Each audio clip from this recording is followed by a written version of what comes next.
Ja, hallo und herzlich willkommen zum mittlerweile 4. Rail Talks, hier live aus Berlin, aus dem Zentrum der Hauptstadt, aus dem Private Roof Club. Ich begrüße alle Gäste hier bei uns im Wohnzimmerstudio, wie wir so schön sagen, und natürlich auch alle Gäste, die uns im Livestream zugeschaltet sind. Wir bei Menlo 79 haben das Format Rail Talks ins Leben gerufen, um kontroverse, spannende Diskussionen zum Thema Schiene zu führen, um das ganze Thema noch näher an die Gesellschaft zu bringen, damit wir öffentlich darüber diskutieren können, wie können wir die Schiene eigentlich noch attraktiver machen und wie können wir eigentlich mehr Verkehr auf die Schiene bringen. Und genau zu dem Thema konnte man vor etwas mehr als einer Woche einen ganz spannenden Artikel im Handelsblatt verfolgen. Da ging es nämlich um den Anstieg des Güterverkehrs in Deutschland.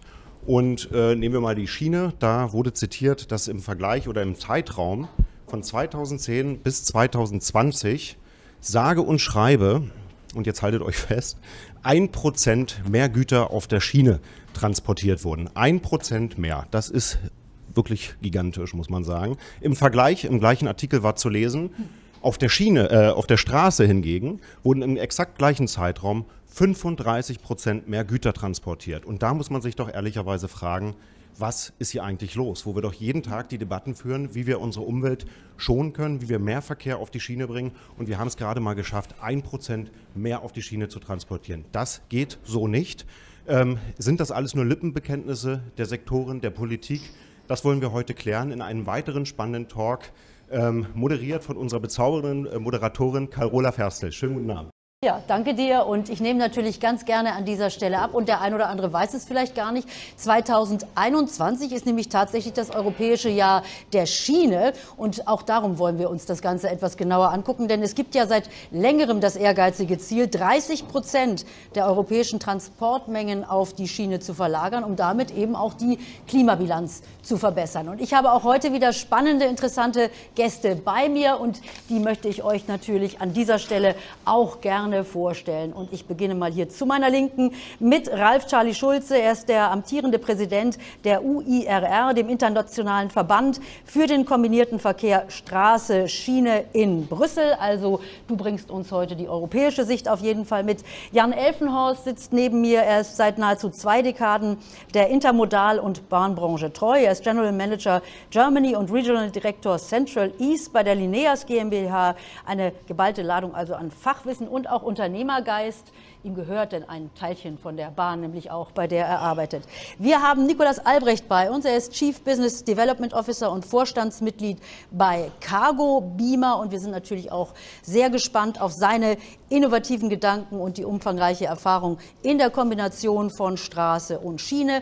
Berit Börke begrüßen wir sehr herzlich. Sie ist Gründerin und CEO bei der Partner for Pioneers GmbH, und sie vereint seit mehr als 20 Jahren die Erfahrung im zentralen und in den führenden Rollen von großen Transport- und Logistikunternehmen. Und last but not least, Jochen Köppen. Er leitet seit fast 20 Jahren als CEO die Köppen GmbH in Duisburg, und das ist einer der führenden Tankcontainer-Dienstleister in NRW. Schön, dass ihr alle da seid, und wir haben gerade die Zahlen ja auch schon gehört. Das Ziel sollte sein, 30% der Gütermengen auf die Schiene zu bringen. Ich würde gerne mal eine erste Runde starten für all diejenigen, die sich nicht jeden Tag mit dem Güterverkehr beschäftigen. Wo stehen wir? Wie sieht es denn aktuell aus? Warum sind die Zahlen, die wir gerade auch gehört haben, mit 1% Steigerung in den letzten 10 Jahren so klein?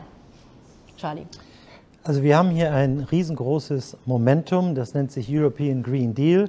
Alle interessieren sich für das Klima, alle wollen was verändern, alle wollen Aktionen machen, damit es besser wird. Wir haben COP21, wir haben Fit for 55, wir wollen bis 2030 55% der CO2-Emissionen reduzieren. Im Transport sind allerdings 1/4 der Emissionen heute angesiedelt. Es ist nicht richtig, dass wir nur stagnieren im Schienengüterverkehr, denn im kombinierten Verkehr sind wir in dem gleichen Zeitraum von 10 Jahren jedes Jahr um 6% gewachsen.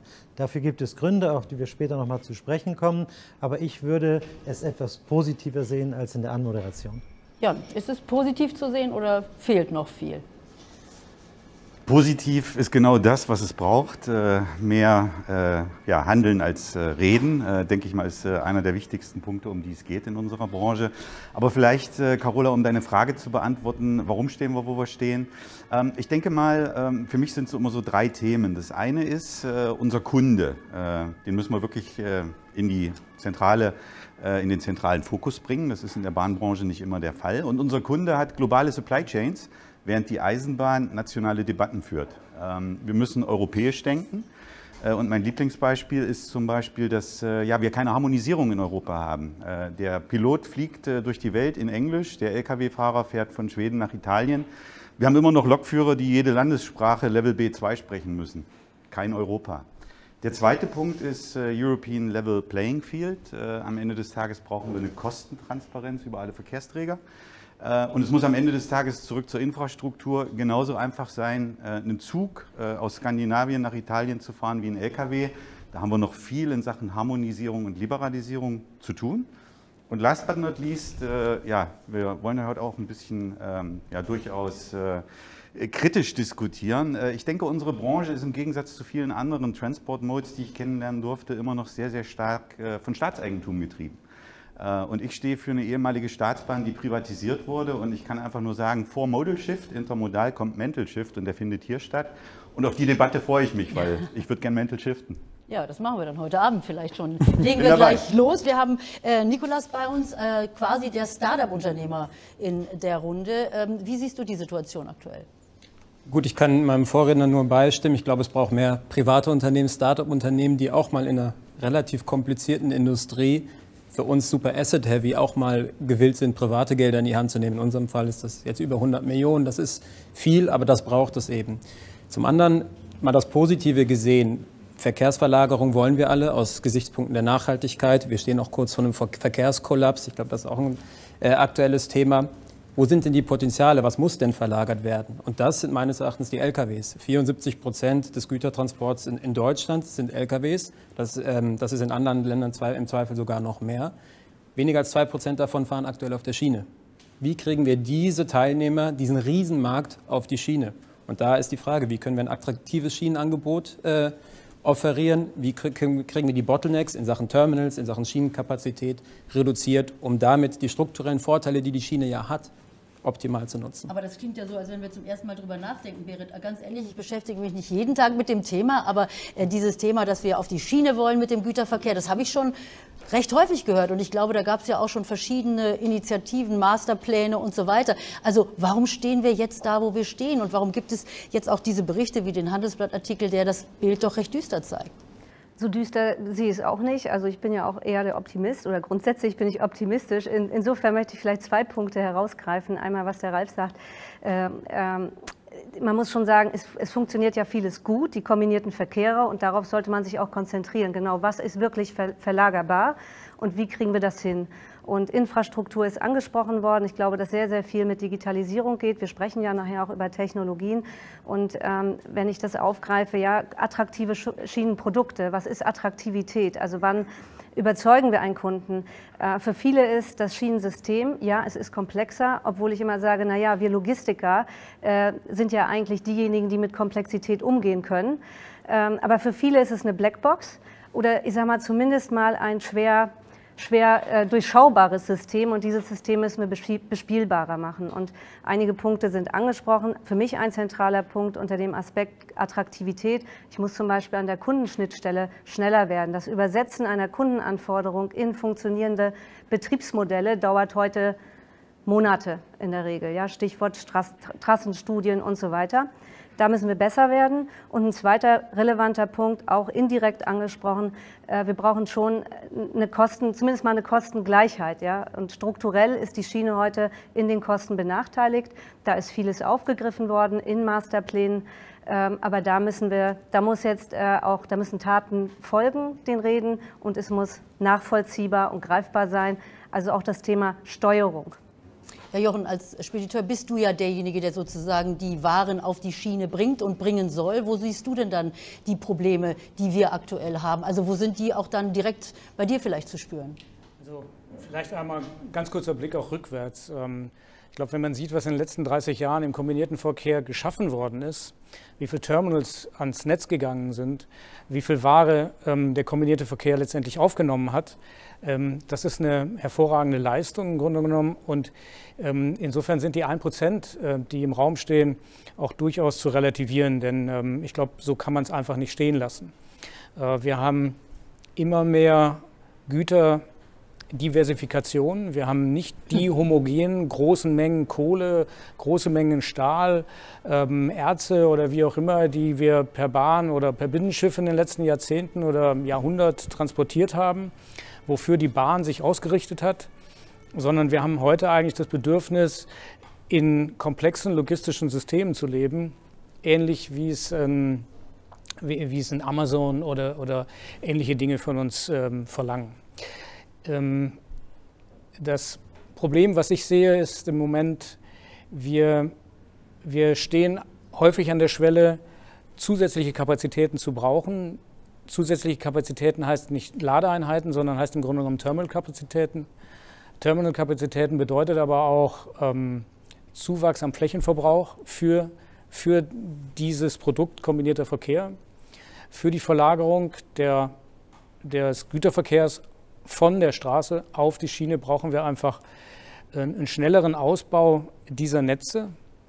Und was wir im Moment erleben, auch in meiner Heimatstadt Duisburg, die ja einer der großen Knotenpunkte des kombinierten Verkehrs ist, dass die Akzeptanz der Terminals, der Erweiterung nicht mehr gegeben ist. Ganz im Gegenteil, die Stadt Duisburg propagiert ganz eindeutig kein Quadratmeter mehr für die Logistik. Aber wir sind auf einem Weg und uns jetzt zu stoppen und aufzuhalten, das wäre fatal. Und natürlich ein ganz großer Punkt, wir arbeiten in vielen Dingen gesehen noch wie vor 20 Jahren. Ja, ein Lkw-Fahrer muss aussteigen, sich anmelden, ähnliche Dinge.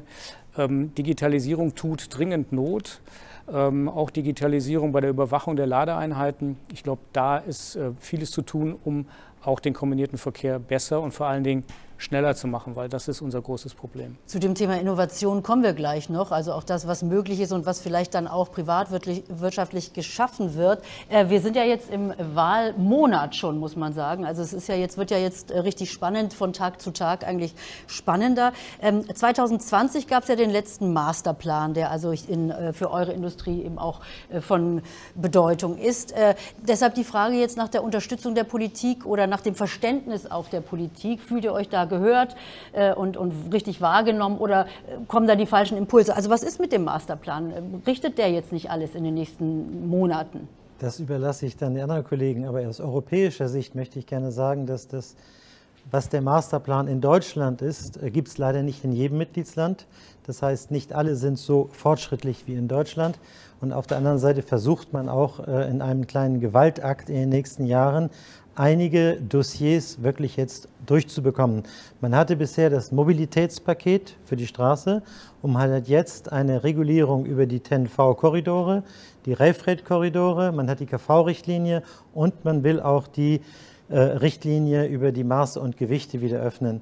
Das sind richtig große Vorhaben. Man hat auch erkannt, dass man das alles zusammen sehen muss, im Zusammenhang sehen muss.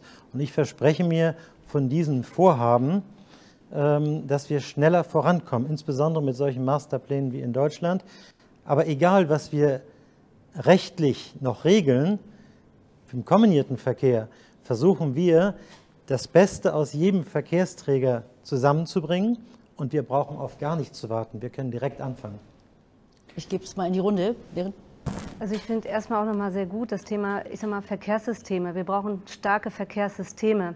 Anders werden wir das Verkehrswachstum gar nicht bewältigen können. Also insofern, auch wenn wir hier alle für die Schiene kämpfen, ist es immer wichtig, mal zu verstehen, wir müssen Verkehrsträger klug verknüpfen und die Schiene dabei stärker machen. Und Masterplan, ja, es gibt den Masterplan, da sind viele Dinge wirklich auf dem richtigen Weg. Was mir immer so ein bisschen fehlt, was ich vorhin auch schon ansprach, wirklich mal so ein integrierter Maßnahmenplan konkret zu sehen, ja? Also eine Roadmap zu haben. Beispiel 740 Meter. Jeder, der attraktive Schienenprodukte jeden Tag realisieren möchte, weiß, es macht halt einen großen Unterschied, ob ich 2 Wagen mehr oder weniger am Zug habe. Das entscheidet nämlich in der Regel über die Rentabilität des Produktes. Und wie gelingt es auch, Baustellenmanagement zu machen? Wir fordern alle den forcierten Ausbau der Infrastruktur, aber wie manage ich eigentlich die Phase dazwischen? Und da ist zumindest aus meiner Perspektive, müssen da Dinge noch transparenter sein, weil am Ende werden wir es nur schaffen, wenn wir auch glaubwürdig sind. Viele Kunden, insbesondere die schon geübter sind mit dem System, die verzeihen ja auch recht viel. Ja? Die können das schon auch managen. Die schockt kein Sturm, die schockt auch keine Baustelle. Ich muss es nur vorher wissen. Und ich glaube, da, was das Thema wirklich angeht, Roadmap, Steuerung von Projekten, so wie wir das im Unternehmen auch kennen, da wäre auch schon wieder ein Schritt gemacht, wenn man das runterbricht, operationalisiert und managt. Ja. 3 Punkte. Ich muss es aufgreifen. Charlie sagt es richtig. Am Ende, der Masterplan ist eine deutsche Initiative, die ich sehr wertschätze. Deutschland ist Vorreiter und macht es auch zum Jahr der Schiene. Aber ich habe vorhin gesagt, unsere Kunden, die managen globale Supply Chains und wir diskutieren Deutschland. Also zumindest auf europäischer Ebene müssen wir gehen und müssen Masterpläne haben. Der zweite Punkt, den ich von Berit aufnehmen möchte, ist in der Tat es geht darum, Verkehrsträger zu verknüpfen. Ich habe manchmal das Gefühl, dass wir Straße gegen Schiene oder Straße gegen Binnenschiff diskutieren.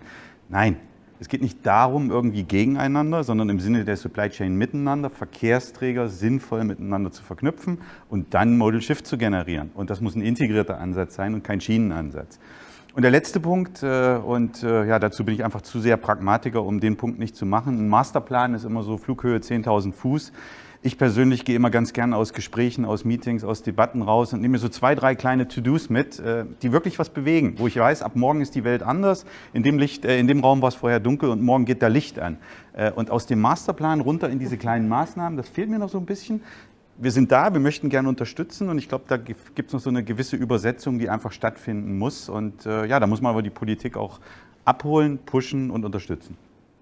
Bei euch ist es ja der Fall, wir kommen nachher nochmal auf euer genaueres Geschäft zu sprechen, aber du hattest es eben schon angesprochen, ihr habt große Mengen investiert, bisher schon auf dem Weg. Ich weiß nicht, seit wann es die Firma überhaupt gibt, 100 Millionen investiert, in wie vielen Jahren?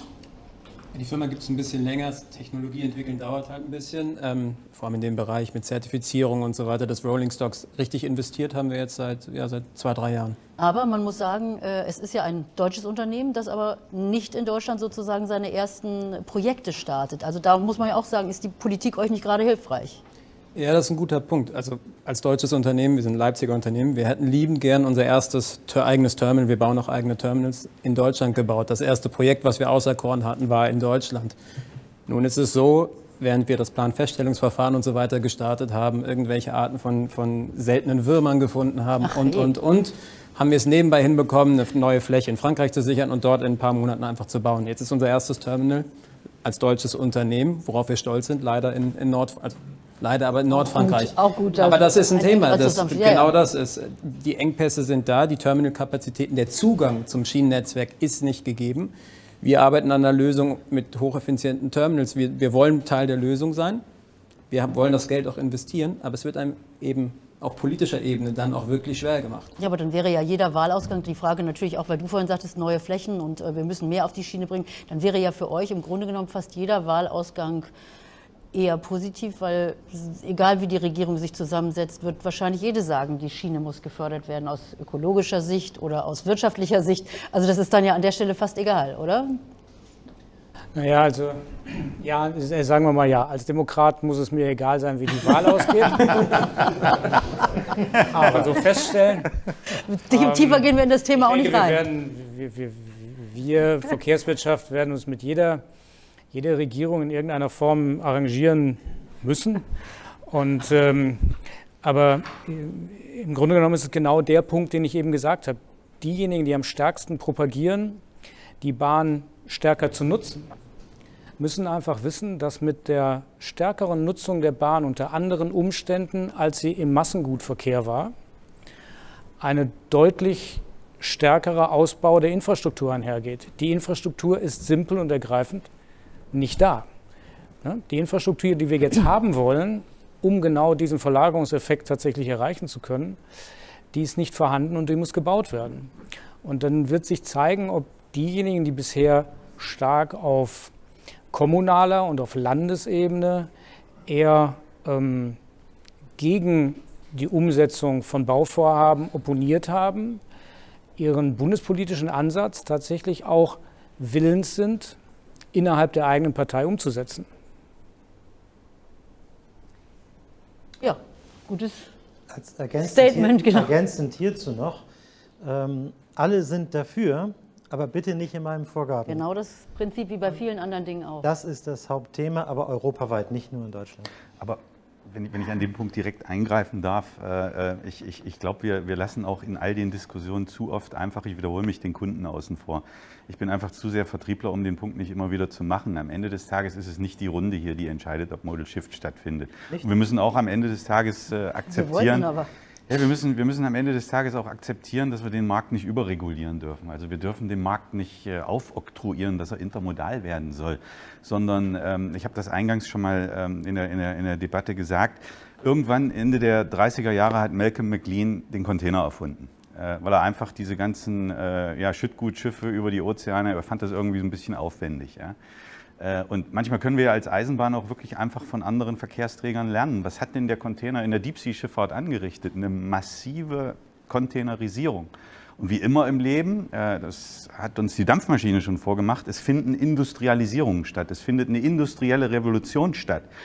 Und jetzt gucken wir in den Deep-Sea-Bereich und erfinden es nicht einfach als Schiene neu, sondern lernen einfach mal von einem anderen Verkehrsträger, nehmen den Kunden mit und dann können wir in der Tat unser System industrialisieren. Wir sind nur manchmal so ein bisschen nicht innovativ genug, nicht unternehmerisch genug, nicht Kundencentricity enough. Und ich glaube, da muss wirklich der Kerntreiber aus der Ecke kommen. Wir müssen den Markt in einem positiven, unternehmerischen, innovativen Sinne davon überzeugen, Modal Shift zu machen und nicht regulieren, dass es stattfindet. Aber das ist jetzt genau die Frage, Innovation. Ja. Wie kommen wir dahin? Wie bekommen wir diese Innovation? Ist der Markt zu kompliziert, zu komplex, die Strukturen zu veraltet? Weil wir sehen ja, wenn wir das hören, wie viel Geld in die Hand genommen werden muss, um so ein neues Modell zu entwickeln, um eine Geschäftsidee überhaupt marktreif zu machen, dann ist das ja auch eine Eintrittsbarriere, die da ist. Jetzt ist Innovation per se noch nicht alles. Ja? Also Technologie hilft sicherlich, Innovation ist auch grundsätzlich gut, aber es muss am Ende des Tages auch nachhaltig sein, sozial nachhaltig, umweltmäßig nachhaltig und vor allen Dingen wirtschaftlich nachhaltig. Da muss man das Geschäftsmodell sich auch etwas genauer anschauen. Ich glaube, das gehört auch dazu.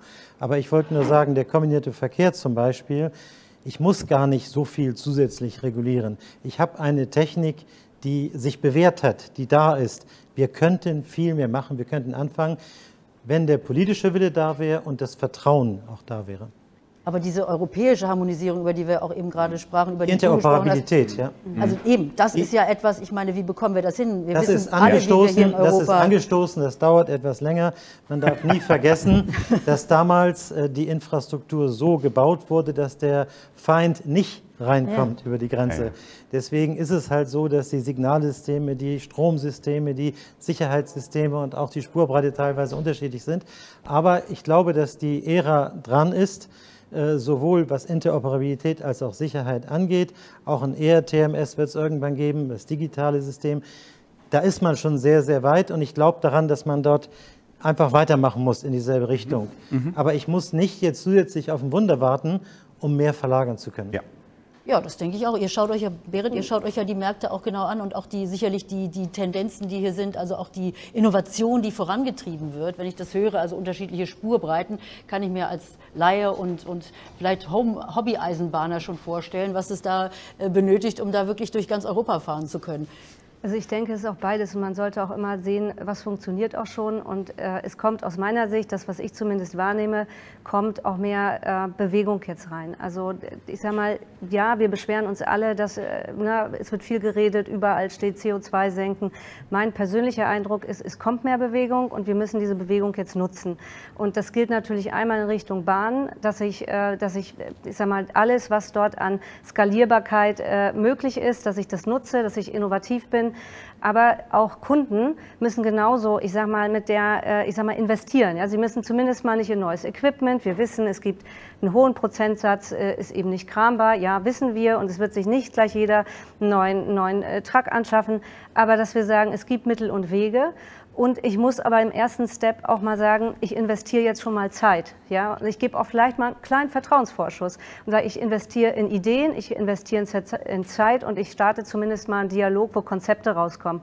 Da gibt es links und rechts viele Stolpersteine, Hürden runternehmen, ja, wir reden über Plattformen, auch da ist viel Bewegung drin, den Zugang erleichtern, ist ein wesentlicher Baustein, dass ich überhaupt mal mitkriege, was gibt es alles für Angebote, ja. Ich meine, es ist ja immer noch so, dass alle einen großen Anbieter pro Land vielleicht sehen, aber dass es in Deutschland allein irgendwo 300 bis 400, glaube ich, Eisenbahnverkehrsunternehmen gibt, das ist vielleicht nicht so vielen bewusst. Es gibt viele Player mit unterschiedlichen Modellen und da muss man einfach mal schon mal ernsthaft Zeit investieren und ein bisschen beharrlich sein. Ich glaube, es gibt genügend kreative Köpfe in dieser Branche. Das würde mich jetzt sehr konkret auch mal interessieren, vielleicht auch in die Runde, denn ihr seht ja sehr viel, ihr erfahrt ja sehr viel. Und wo sind so die Painpoints, die ihr feststellt und wo dann auch wirklich schon Lösungen da sind, von denen vielleicht der ein oder andere gar nichts weiß? Also was stellst du da so in deiner täglichen Arbeit fest? Vielleicht gibt es wirklich praktische Beispiele, wo du sagst, da ist ein Problem ja schon längst gelöst. Die Spurbreiten vielleicht. Vielleicht gibt es schon eine Lösung und die hast du schon entdeckt. Ja, das eine sind natürlich die Themen rund um Produktionskonzepte, also in Konzepte zu investieren, die gute, also ich sage mal, eine bessere Kostenposition ermöglicht und damit eine Kalkulation wirtschaftlich macht. Es gibt aber auch Dinge, Cargo Beamer ist ein Beispiel, ich habe mal nachgezählt, glaube ich, 15 weitere Systeme, die teilweise vielleicht wettbewerbsfähig sind oder nicht. Ich meine, das ist halt nicht so einfach. Ich glaube, die Technologien gibt es gibt Adapter. Wenn ich nur ein Beispiel nenne, auch wo man kombinieren kann. Es gibt Systeme, wo ich in eine Richtung mit meinem normalen Doppeltaschenwagen die klassischen Intermodaleinheiten fahre und auf dem Weg zurück fahre ich meinetwegen Vans, ja, so, also wo ich Fertigfahrzeuge transportiere. Das gibt es schon, das ist skalierbar, das ist kombinierbar, weil wir haben ja immer das Problem, wir müssen ja immer in beide Richtungen fahren und das möglichst voll, weil die Marge ist ja nicht gerade die stärkste in unserer Branche. Und sowas gibt es und da müssen wir ansetzen, diese Projekte auch sichtbar machen und vorantreiben. Dafür sind wir heute hier. Am Ende des Tages muss es wirtschaftlich sein. Ja? Das kann man gar nicht genug betonen.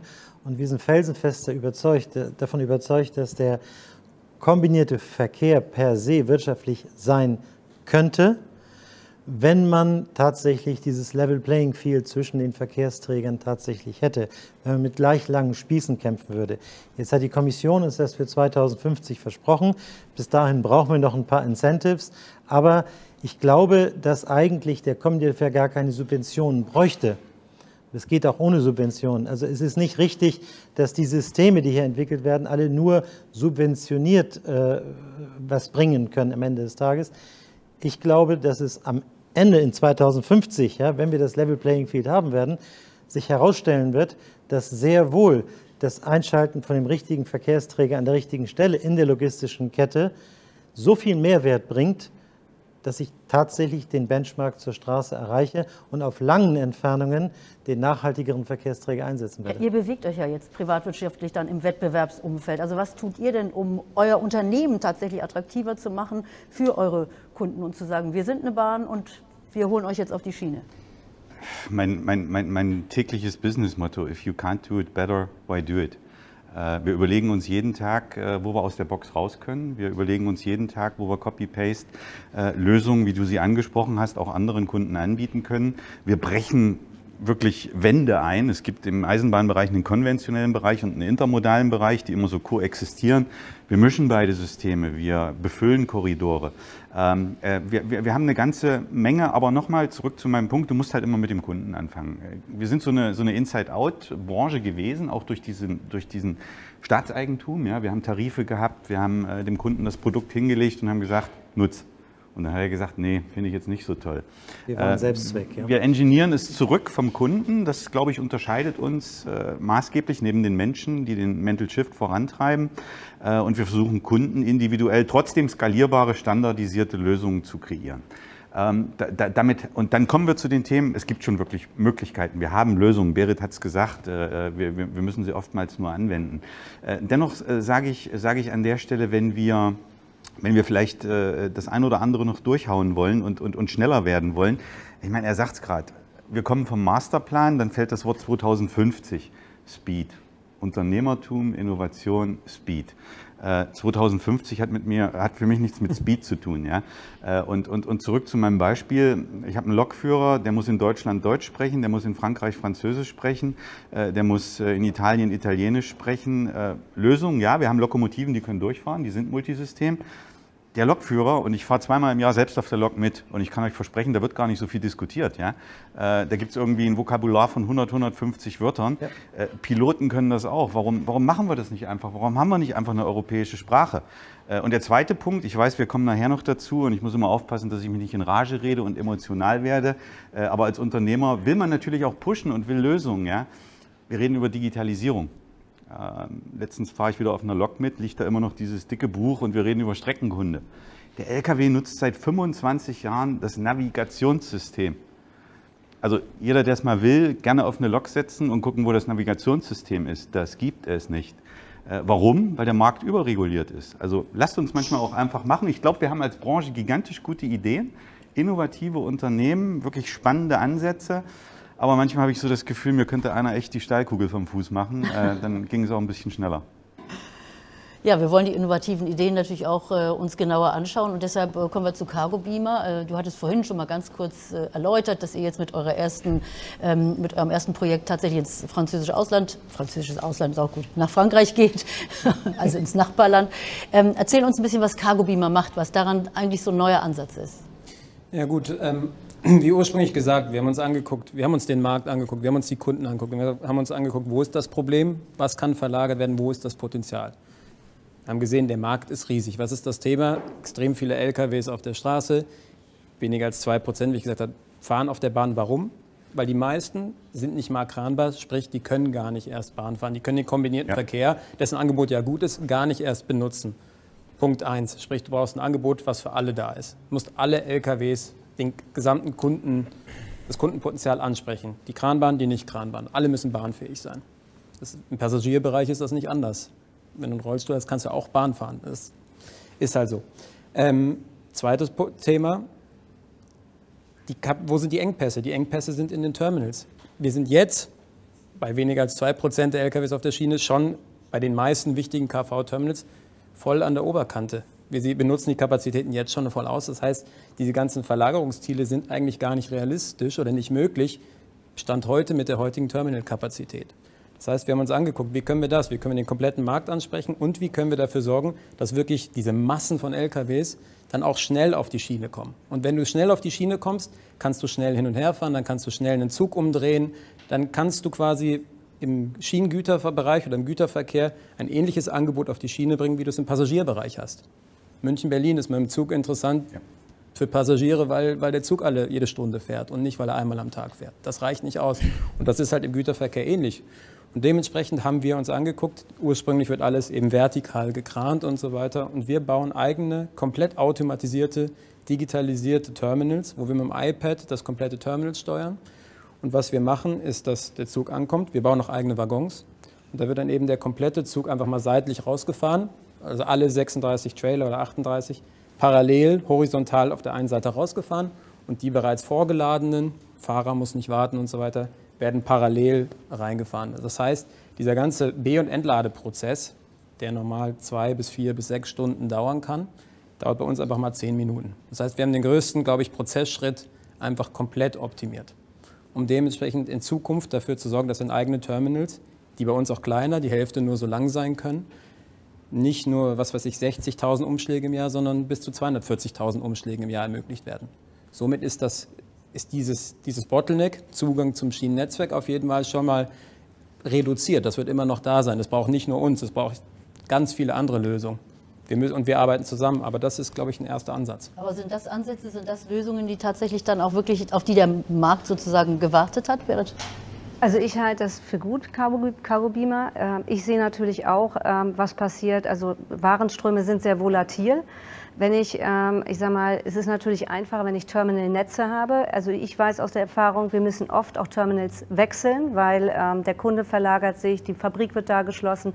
Wir leben ja in der Hinsicht in einer sehr unsicheren Welt. Ja? Also insofern, ich finde das super.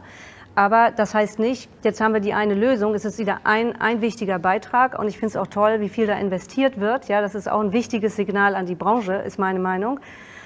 Es lässt aber nicht der Druck darf nicht runter, zu schauen, wie kann ich auf den Terminals im Terminalnetz weitermachen. Ne? Weil das wissen wir auch wenn im Terminal noch Platz ist, möglicherweise, dann ist es aber nicht das richtige Slot. Wenn ich das richtige Slot nicht habe, habe ich plötzlich in meinem Konzept ein Wagenset mehr. Ja?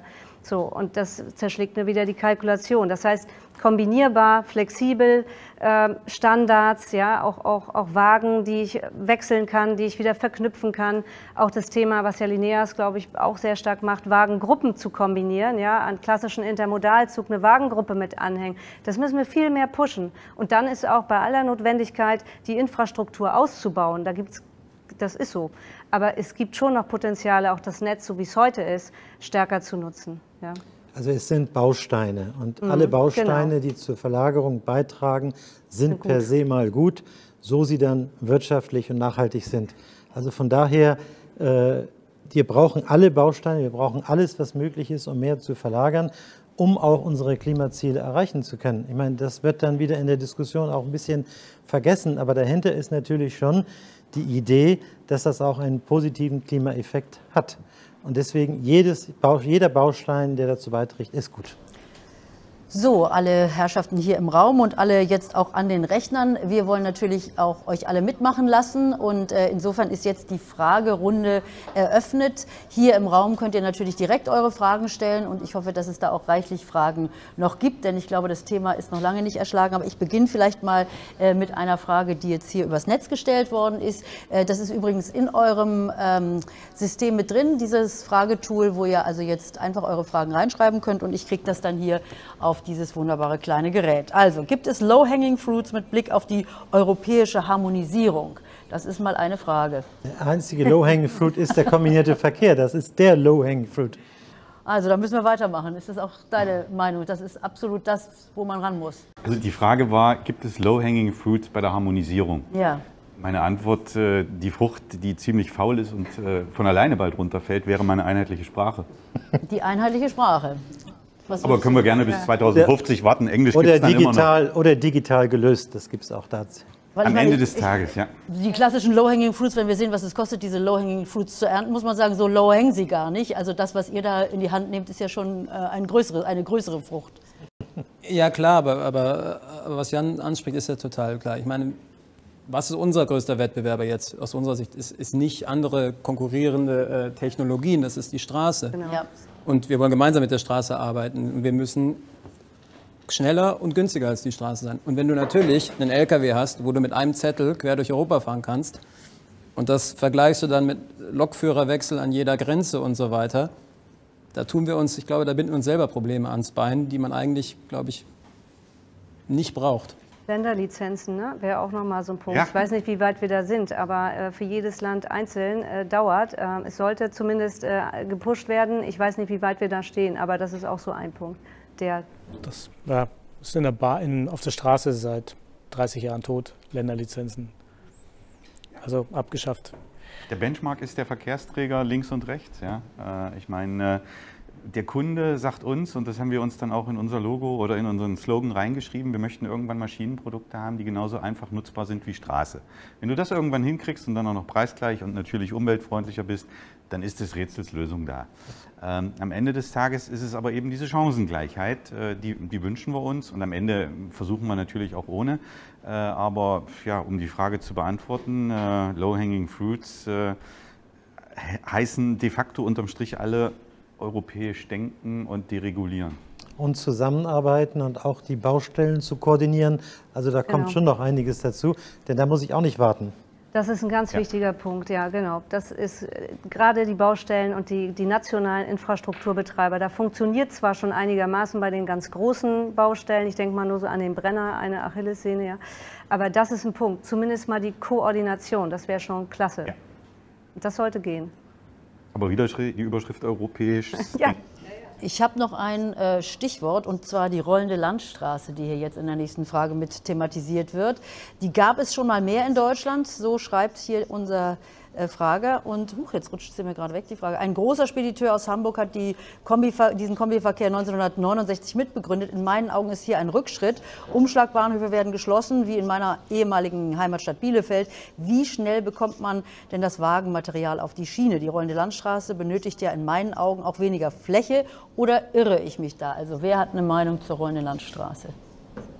Warum ist die nicht schon längst viel erfolgreicher, als sie sein könnte? Die rollende Landstraße ist sicherlich auch ein Baustein des Ganzen und es ist auch gut, dass sie gibt, zum Beispiel um Hindernisse zu überwinden wie die Alpen. Also wenn man durch die Schweiz will oder durch Österreich, Brenner will, dann braucht man heute die rollende Landstraße und da hat sie sicherlich ihre Berechtigung. Es gibt noch 2, 3 andere kleine Stellen, wo sie auch Hindernisse überwindet und damit ist sie auch gut.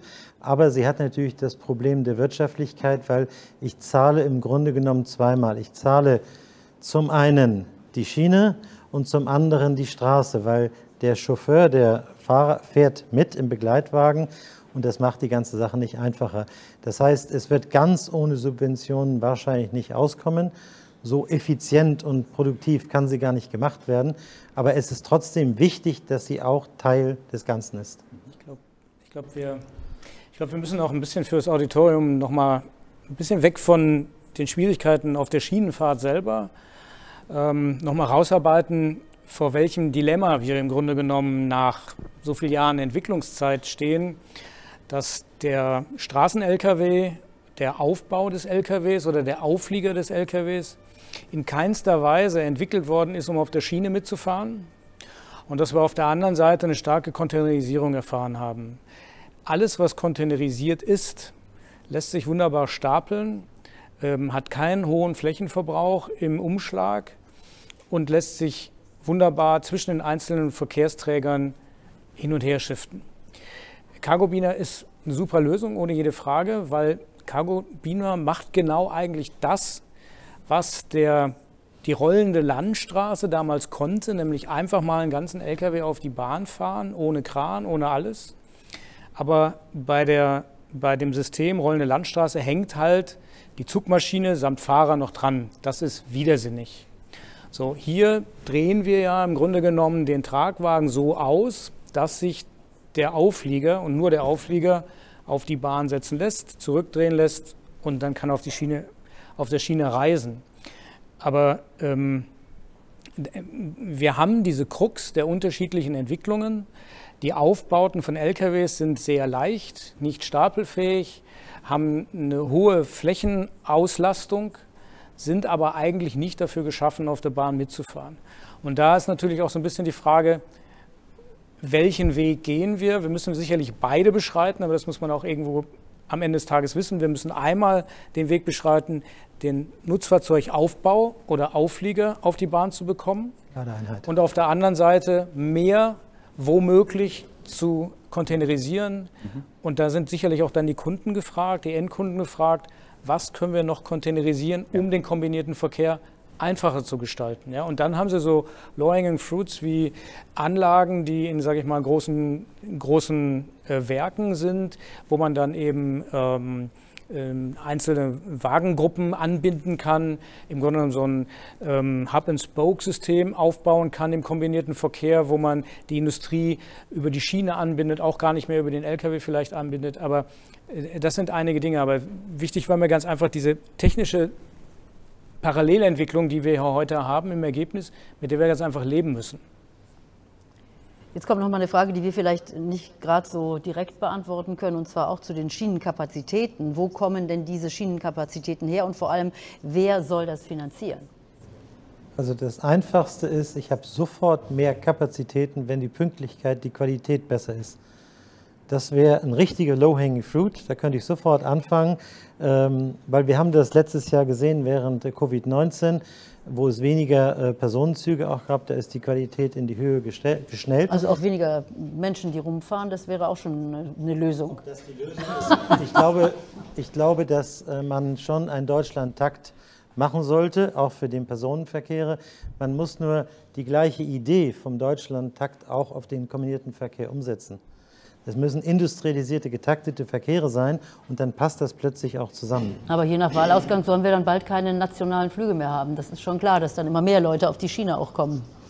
Da müssen Kapazitäten geschaffen werden. Also wie gesagt, eine Möglichkeit ist, die Qualität zu verbessern. Das ist das Einfachste. Und dann müssen natürlich die Bottlenecks entsprechend auch schnell abgeschafft werden. So, dann haben wir noch eine Frage. Wie groß wird der Hebel von innovativen Assets bei der Verlagerung auf die Schiene eingeschätzt? Was wären dabei wesentliche Elemente? Ja, wir glauben, dass der Hebel sehr groß ist, wenn man es dann richtig macht. Aber es ist natürlich wichtig, man muss die Wirtschaftlichkeit unter Beweis stellen, man muss am Anfang gewillt sein, man muss eine langfristige Vision haben. Asset-heavy ist halt einfach mal teuer am Anfang.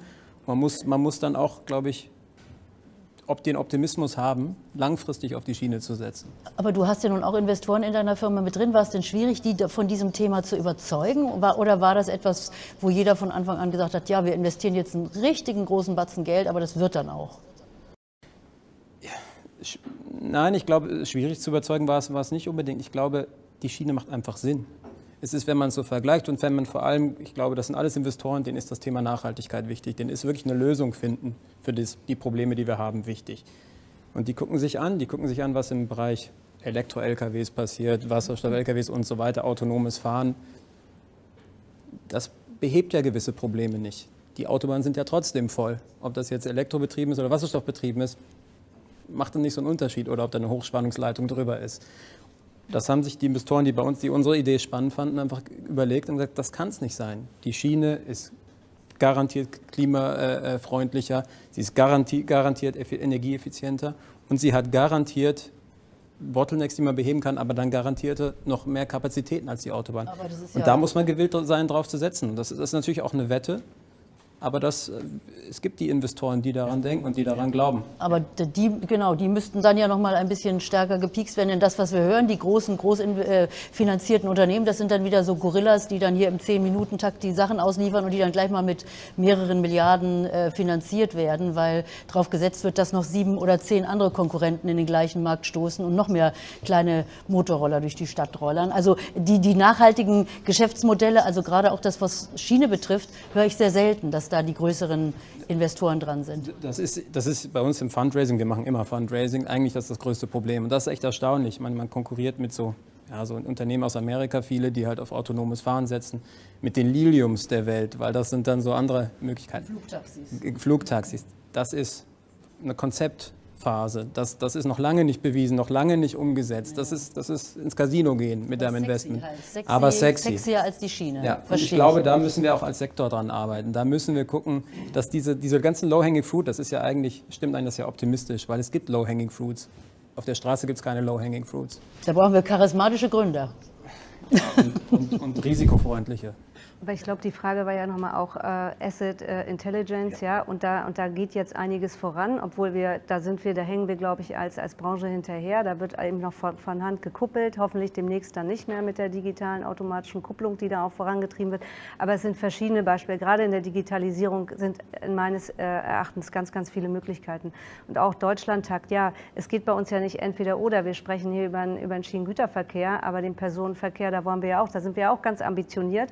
Und es muss beides gehen. Und insofern auch da wieder, wie gelingt es mir in einem Netz, wo eben Personen- und Güterverkehr gleichzeitig abläuft, mit Realtime-Fahrplänen zu agieren und nicht, ich sag mal, abschnittsweise, möglicherweise per Hand noch, per Manufakturarbeit zu schauen, wie passt das jetzt zusammen. Ne? So, also es ist vieles nicht planbar, das ist ja eine Illusion. Und auch da würde Digitalisierung einen Schub geben. Also als ein Beispiel. Ja.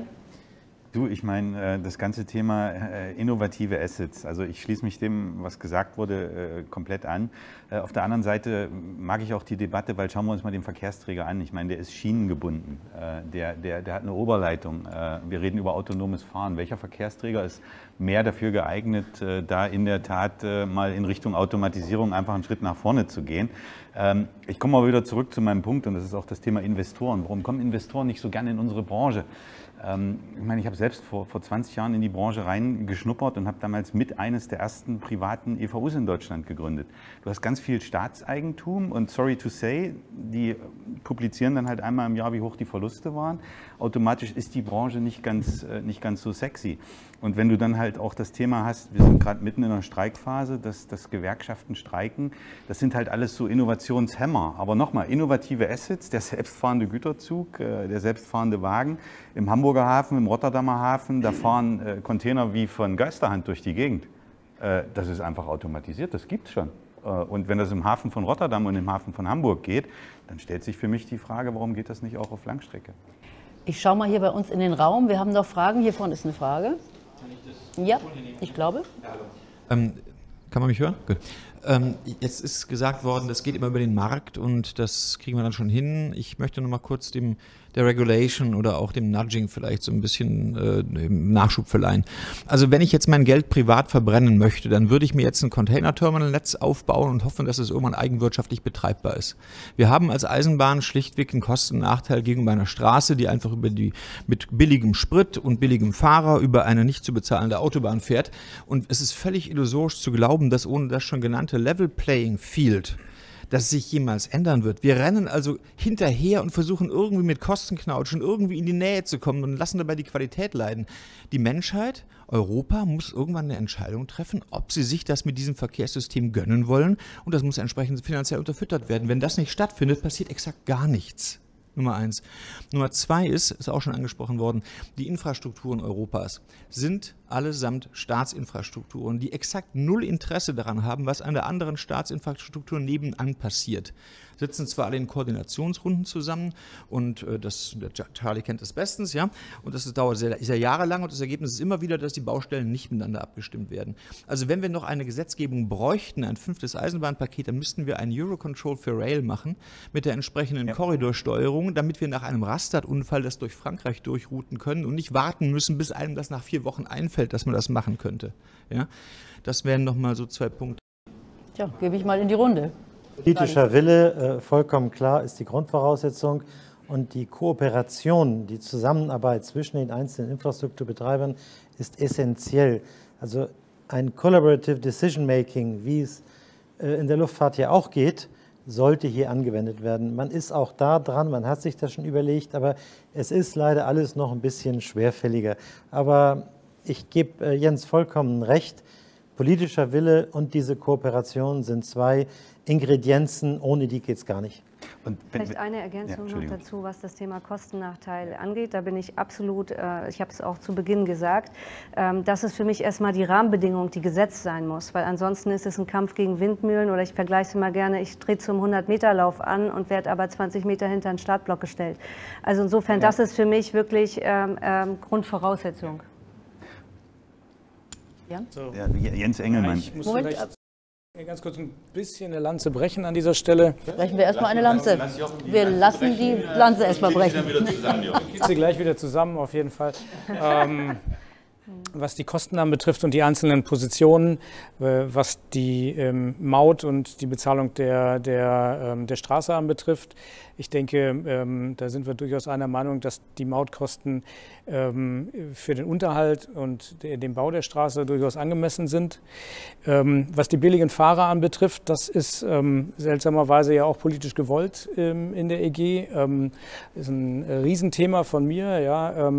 Nachlauf und Vorlauf zum kombinierten Verkehr endlich als nationalen Transport zu sehen und nicht als internationalen Transport.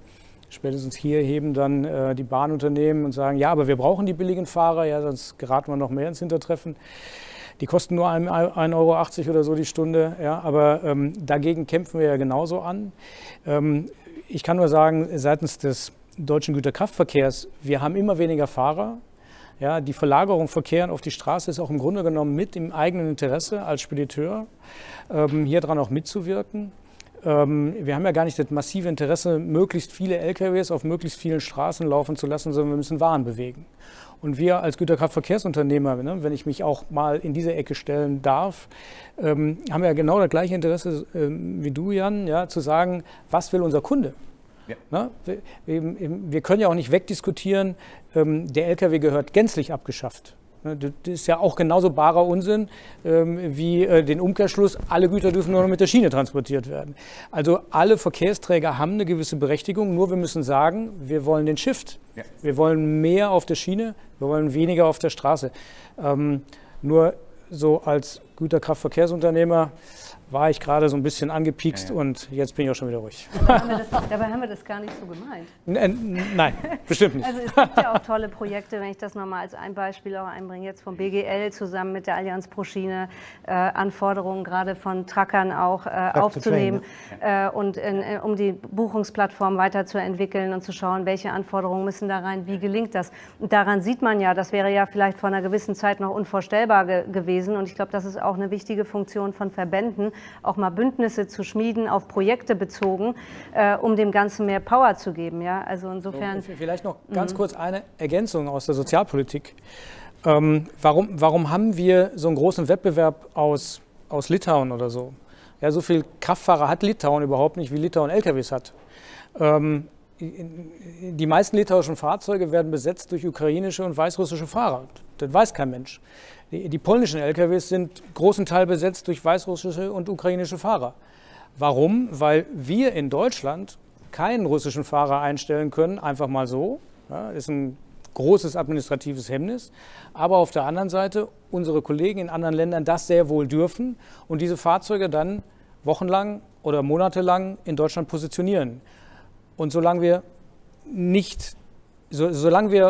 politisch gewollt in Europa Fahrer aus anderen Regionen nachdrücken in diesen Markt, werden wir diesen fürchterlich billigen Wettbewerb auf der Straße nicht verdrängen können. Also es ist auch ein sozialpolitisches Thema, wie kriegen wir Güter auf die Bahn.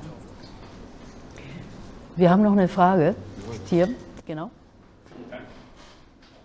Ich komme gerade vom Rewe-Forum der Deutschen Bahn. Da war die Diskussion im Vergleich zur Autobahn hier ständig strapaziert, dass das Schienennetz ungefähr 30 Jahre Rückstand hat. Also in den letzten 30 Jahren ist ungefähr so viel passiert am Autobahnnetz und die Schiene ist mehr oder weniger stillgestanden. Mir ist die Diskussion auch fast ein bisschen zu infrastrukturlastig, weil diesen Aufholprozess werden wir so schnell nicht schaffen. Mich würde interessieren, wie gehen Sie um? Sie haben zum Beispiel 360 Unternehmen, private Cargo-Unternehmen allein in Deutschland. Ja. Wie gehen Sie damit um, zum Beispiel im Sinne der Digitalisierung? Wir haben alle gehört, der Lokführer muss alle Sprachen können, das sind alles Nachteile gegenüber dem LKW. Wie können wir es schaffen? Und ich glaube, mit einer konsequenten Digitalisierungsstrategie lässt sich das machen. Das fängt von mir aus an beim Asset Management, geht über Fleet und Operations und am Ende müssen wir schauen, dass wir unsere Lokomotiven auf die Strecke bringen. Ja. Nämlich wenig Stau, die stehen oft 3 Monate oder sonst irgendwas, ein Ersatzteil fehlt, weil sie halt auch nicht mehr das jüngste Baujahr sind, vor einer Werkstatt. Das heißt, diese Prozesse müssten wir eigentlich in die Hand nehmen. Das haben wir als operative Unternehmer sozusagen hier auch im Griff. Die Infrastruktur, da haben wir schon gehört, da sind wir zu stark von der Politik abhängig, da sind wir von Investitionsströmen abhängig und. Also mich würde interessieren, wie ist der Digitalisierungsstand bei Ihnen in diesen Unternehmen? Ich komme aus Österreich. Vielen Dank. Das haben wir fast gehört. Aber umso schöner, wie international wir heute Abend hier sind. Also ich gebe die Frage jetzt nochmal als quasi Schlussrunde rein, denn dann sind wir auch schon fast am Ende unseres Talks angelangt. Also wie sieht es aus mit dem Thema Digitalisierung? Digitalisierung ist ja eine Realität, Digitalisierung ist da. Man kann natürlich noch sehr, sehr viel mehr machen. Es gibt Buchungsplattformen, die sehr interessant sind für die Kunden, insbesondere für die Spotmengen. Es gibt heute Register für die Ladeeinheiten, Register für die Wagen, Register für die Infrastruktur, die auch digital gemacht werden. Die geben mehr Transparenz, das ist ein ganz wichtiger Schritt. Und es gibt Möglichkeiten heute auch, online genau zu sehen, wo meine Sendung sich befindet, sprich Track und Tracing funktioniert.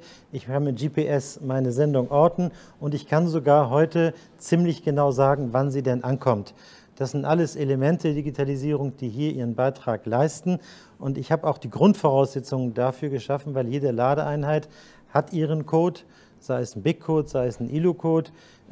Und mit dieser Referenzierung, mit diesem Code, kann ich zumindest die digitalen Systeme darauf aufbauen und habe eine gute, gesunde Basis.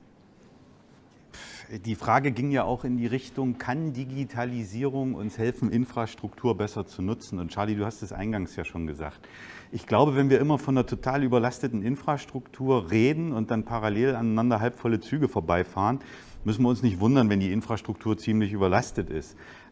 Es gibt Terminals in Chemiestandorten, da rosten die Gleise vor sich hin. Also insofern will ich das Thema durchaus strapazieren und sagen, Transparenz, Digitalisierung würde uns helfen, Effizienzen zu heben, Infrastruktur sinnvoller zu nutzen. Und wie Berit vorhin schon sagte, musst du auch international Infrastruktur verknüpfen. Aber ich komme mit 2 Themen, die wir einfach bei dem Thema Digitalisierung, wo ist der Kollege aus Österreich, zwingend mit in den Hinterkopf nehmen können. Ich zitiere mal einen ehemaligen CEO einer großen deutschen Firma, der hat mal gesagt, bei Digitalisierung musst du aufpassen, weil wenn du einen Scheißprozess digitalisierst, hast du einen digitalisierten Scheißprozess. Hat er wirklich wortwörtlich so gesagt und ich nehme ihn immer ganz gerne und zitiere ihn an der Stelle. Wir dürfen nicht vergessen, dass wir noch eine Menge analog optimieren müssen. Und zurück zum Thema Kooperationsbereitschaft. Ja, also die Plattform gibt es, keine Werbepause jetzt hier, ich nenne jetzt die Plattformnamen nicht, das können andere machen. Aber die Plattformen sind da, aber solange ich dann halt Unternehmer habe, die gern unternehmerisch Effizienzen heben wollen, versus auf der anderen Seite, wo noch ein bisschen Opportunismus vorherrscht, dann ist es schwierig, diese Unternehmen zu verknüpfen. Aber ja, es ist ein Schlüssel zur Effizienz. Gib's direkt weiter?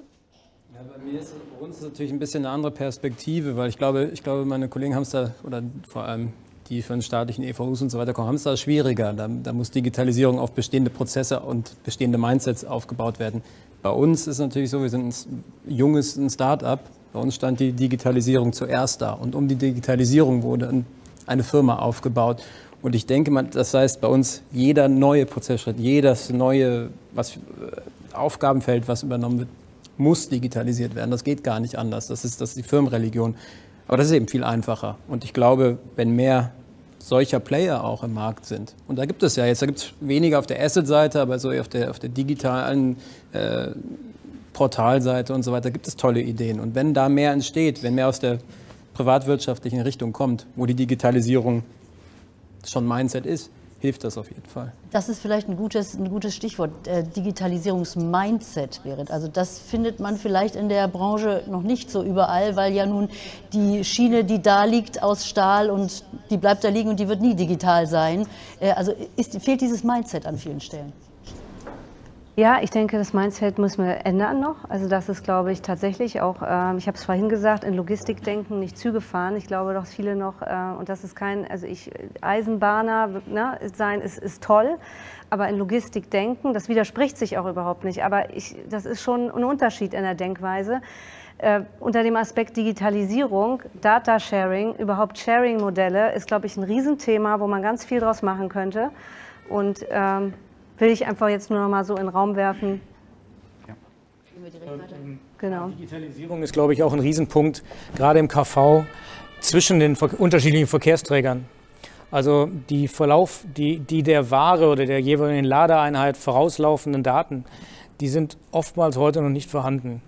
Und darauf basierend dann zum Beispiel auch die Abfahrfrequenzen zu erhöhen, um eben eine räumliche Auslastung der Terminals nicht zu groß werden zu lassen, um die Container kontinuierlich wegzufahren und nicht vielleicht einmal am Tag.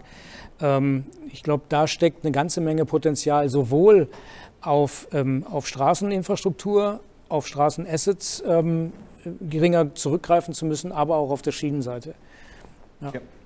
Ja, ich denke, dass wir das Thema noch lange weiter diskutieren können. Das wollen wir heute Abend natürlich auch tun, hier bei uns in Berlin. An alle, die jetzt an den Computern sitzen, da geht es jetzt natürlich leider nicht weiter. Wir werden jetzt den Abend noch ein bisschen ausklingen lassen. Ich danke erstmal fürs Interesse an unserem Rail Talk heute. Ich danke auch für die Diskussion hier und für die Fragen, die aus dem Raum gekommen sind. Und ich danke natürlich dem Team ganz besonders, dass das hier heute alles auf die Beine gestellt hat und auch für das Streaming, für die technische Abwicklung sorgt. Also vielen Dank euch allen. Und ich darf jetzt an der Stelle an Fabian übergeben. Komm ins Bild.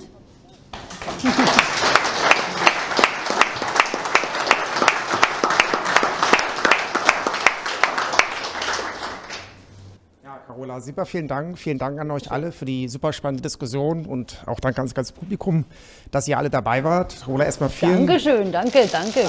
Natürlich für alle Panelisten auch was Schönes mitgebracht. Als Erinnerungsstück. Das verteilen wir erstmal ganz kurz. Dankeschön, danke. Dankeschön. Danke dir. Danke. Ja. Fußballtrikot. Ja. Danke. Sehr schön. Danke. Gut, also das war eine super spannende Diskussion. Ich hoffe, es hat allen gefallen. Wir machen sowas, um den Sektor nach vorne zu bringen. Schiene braucht viel Diskussion, viel Innovation, konstruktive Diskussion vor allem, auch mal kontrovers. Deswegen vielen Dank für den Input hier an der Stelle.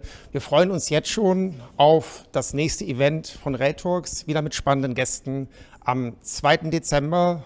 Thema diesmal wahrscheinlich Personenverkehr, ja, so viel schon mal vorab. Wir werden uns natürlich wieder einen spannenden Titel ausdenken. Und deswegen nochmal vielen Dank ans Publikum hier vor Ort, die alle hier dabei waren. Vielen Dank auch an die Zuschauer draußen im Livestream. Und natürlich vielen, vielen Dank an unsere Partner, an unsere Sponsoren, die das alles hier möglich machen und unterstützen. Ja. Da nochmal einen ganz herzlichen Applaus in die Runde von allen für diese...